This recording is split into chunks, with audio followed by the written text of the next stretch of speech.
नमस्कार, मी सोनल तांबे. Global Maharashtra 24 news बुलेटिनमध्ये तुम्हा सर्वांचं. नमस्कार, आपण पाहत आहात ग्लोबल महाराष्ट्र 24 न्यूज. आजच्या न्यूज बुलेटिनमध्ये आपले मनपूर्वक स्वागत.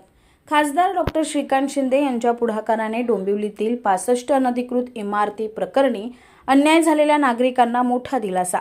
या संदर्भात दिलासादायक पाऊल.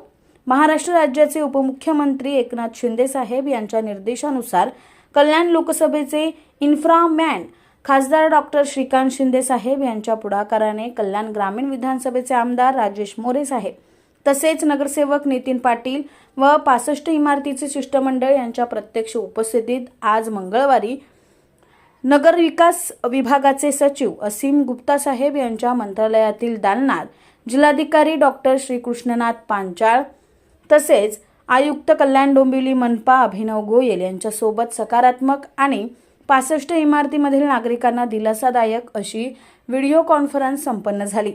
या सभेत अन्यायग्रस्त 65 इमारतीचे एक संघटन स्थापन करणे व त्यास अधिकृत मान्यता यावी यासाठी त्याची नोंदणी करणे रजिस्ट्रार महोदय यांना त्याबाबत निर्देश देण्यात आले. चूक नागरिकांची नसल्याने अन्यायग्रस्त नागरिकांना मानवतेच्या दृष्टिकोनातून पूर्णपणे सहकार्य केले जाईल. विद्यमान कायद्यातील तरतुदीत नाममात्र फेरबदल करून 65 पैकी अधिकांश इमारती या नियमित होऊ शकणार आहेत. त्यामुळे त्या दृष्टीने पावले उचलली जातील. याबाबत सर्वच विभागांनी सहमती दर्शवली. इमारतींना जागेचा मालकी हक्क मिळवून दिला जाईल. त्यासाठी आवश्यक कागदपत्रे संचिका महापालिका कार्यालयात सादर करणे. एक इमारत फाईल तयार आहे त्याबाबत देखील माहिती देण्यात आली. 31 मार्च पूर्वी न्यायालय यांना देखील सर्व माहिती देऊन इमारत निष्कासित करण्याऐवजी त्या नियमित होऊ शकतात याबाबत माहिती देण्याचे आयुक्त कल्याण डोंबिवली मनपा यांना निर्देश देण्यात आले. कॉन्व्हेन्स करणे तसेच 7/12 नोंदी अद्ययावत करणे याबाबत जिल्हाधिकारी यांना देखील सहकार्य करण्याबाबत निर्देश देण्यात आले. एकूणच 65 अन्यायकारक इमारतीमधील नागरिकांना दिलासादायक आणि सकारात्मक निर्णय घेण्याच्या दृष्टीने एक पाऊल पुढे टाकणारी आजची सभा ठरली. इन्फ्रामॅन खासदार डॉक्टर श्रीकांत शिंदे साहेब निश्चितच आम्हा सर्व नागरिकांना न्याय मिळवून देण्यात यशस्वी होतील याबाबत शंका नाही असे 65 इमारती शिष्टमंडळाने मनोगत व्यक्त केले. Bureau report global Maharashtra 24 news Dombivli. अशाच निरनिराळ्या आणि देशविदेशातील ठळक घडामोडी पाहण्यासाठी ग्लोबल महाराष्ट्र 24 न्यूज वृत्तवाहिनीला सबस्क्राईब करा, लाईक करा, शेअर करा आणि कमेंट बॉक्समध्ये आपल्या प्रतिक्रिया नोंद करा आणि पाहत रहा ग्लोबल महाराष्ट्र 24 न्यूज. धन्यवाद. एकदम ये आपका 80% प्रॉब्लम सॉल्व हो गया. उसके बाद जो सगळ्या गोष्टी पुढे बरोबर होतील. और साहब ये this will hold water in court also. I don't think there should be any issue. तो ये इस तरीके से करें. लेकिन सर गोल घूम के वो पेपर पे नहीं आना चाहिए कि सब डॉक्यूमेंट फ्रॉड है इसलिए कोई और डॉक्यूमेंट की एक ही चीज फ्रॉड नाही.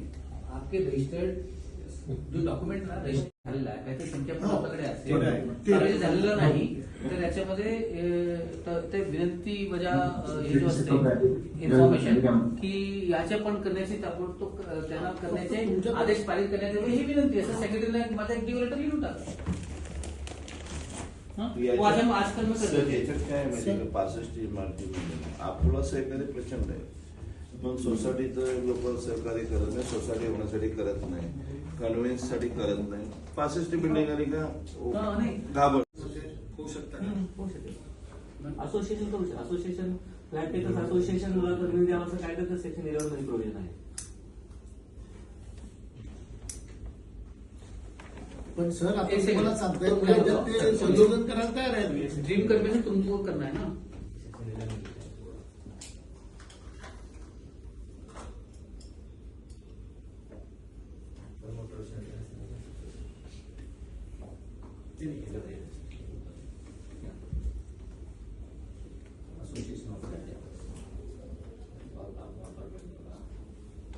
पूरा फाइल केडीएमसी के पास सैंक्शन के लिए पड़ा है. एक सोसाइटी हाँ, वो तो अगर गोयल साहब सामने है, अगर वो उसको अप्रूवल देंगे पूरा लीगल की तरीके से पूरा डॉक्यूमेंट उनके पास सबमिट है, उसको सैंक्शन देगा तो एक बिल्डिंग भी सैंक्शन हो जाएगा. अभिनव मुझे बताओ. Sir good afternoon sir. हाँ